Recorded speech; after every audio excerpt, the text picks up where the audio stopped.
Assalamualaikum warahmatullahi wabarakatuh. Bagaimana kabarnya sahabat rumah belajar? Semoga kita semua selalu dalam lindungan Allah Subhanahu wa Ta'ala. Ketemu lagi dengan saya, Angga Nugraha, selaku guru bimbingan konseling SMP Negeri 18 Banda Aceh. Pada kesempatan kali ini, kita akan membahas mengenai etika berkomunikasi dengan guru pada saat proses belajar daring seperti yang sedang kita lakukan saat ini. Adapun tujuan layanannya adalah yang pertama, peserta didik dapat menjelaskan cara berkomunikasi yang baik. Yang kedua, peserta didik dapat menerapkan etika berkomunikasi dengan guru, khususnya pada saat berkomunikasi dalam pembelajaran daring. Sebelum kita membahas lebih lanjut, terlebih dahulu sahabat rumah belajar harus tahu dulu apa yang dimaksud dengan etika. Nah, etika itu sendiri adalah suatu norma atau aturan yang dipakai sebagai pedoman dalam berperilaku di masyarakat bagi seseorang terkait dengan sifat baik dan buruk. Nah, contohnya ketika kita bertamu ke rumah orang, terlebih dahulu kita mengetuk pintu dan ucapkan salam. Jangan langsung main buka pintu aja. Nah, itu namanya kurang beretika. Nah, sebelum virus COVID-19 melanda Indonesia, segala macam kegiatan, kebiasaan dalam berbagai macam sektor berjalan sebagaimana mestinya, termasuk di sektor pendidikan. Semua pelajar di seluruh penjuru tanah air, terutama di daerah yang berstatus zona merah, tidak bisa melaksanakan kegiatan belajar mengajar secara tatap muka, sehingga mengharuskan melakukan kegiatan belajar mengajar secara online, atau muncullah istilah PDR, belajar dari rumah. Nah, adapun etika dalam berkomunikasi dengan guru pada saat pembelajaran dalam jaringan, terutama menggunakan sosial media, ialah yang pertama, jika mau bertanya atau menyapa, hendaklah mengucapkan salam terlebih dahulu.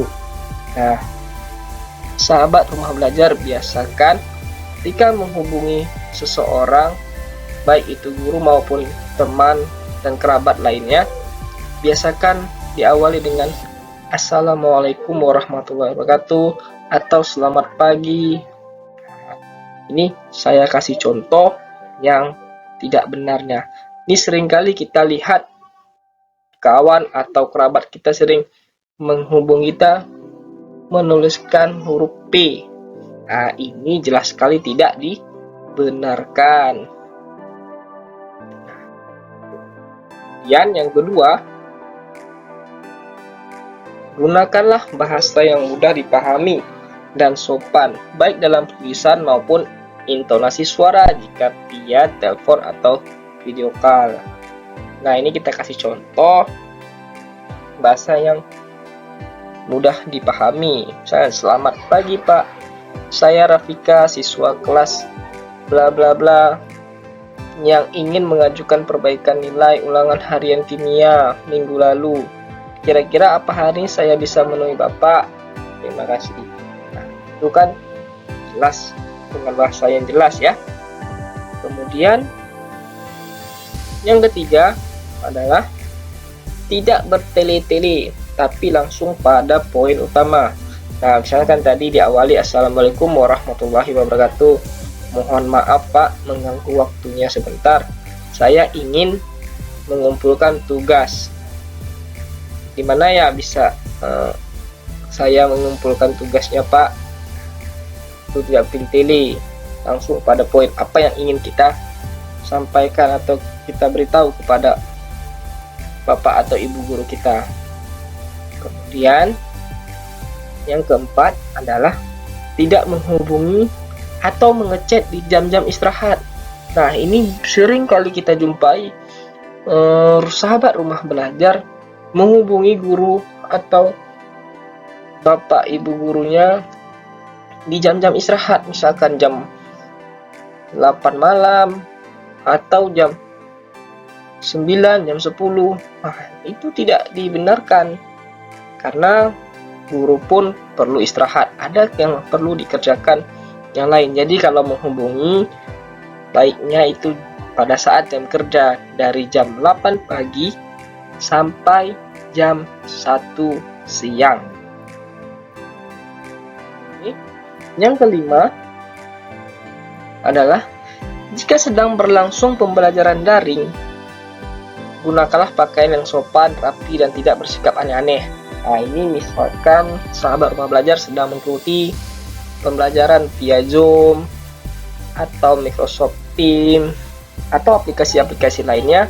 Gunakanlah pakaian yang sopan, rapi, dan tidak memunculkan stereotip negatif bagi kawan-kawan yang lain, ya.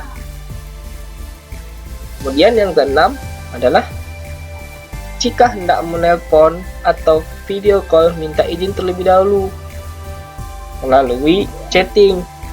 Nah, jadi kalau kita mau menelpon, kita hubungi dulu ibu atau bapak gurunya. Mohon maaf Pak, apa bisa saya menelpon Bapak karena ada hal yang ingin saya tidak mengerti. Terima kasih. Nah, kalau misalkan gurunya mengizinkan, maka barulah sahabat rumah belajar boleh menelpon. Kemudian yang ketujuh, tidak banyak permintaan, patuhilah semua aturan yang guru tetapkan. Nah, misalkan di grup-grup WhatsApp nih, ketika guru memberikan tugas, jadi terima, tak perlu untuk mengeluh Pak ini, Pak Bu ini, segala macam, meminta penjelasan kembali, padahal gurunya sudah jelas memberikan arahan di grup itu. Nah, kemudian yang terakhir adalah selalu mengerjakan tugas-tugas yang guru instruksikan. Ini yang paling penting ya. Jadi ketika ada tugas yang diberikan, langsung dikerjakan. Apabila ada yang tidak ingin dimengerti, maka hubungi guru, chat pribadi, gunakan bahasa yang baik dan sopan. Pasti akan dibalas oleh gurunya dan dijelaskan kembali.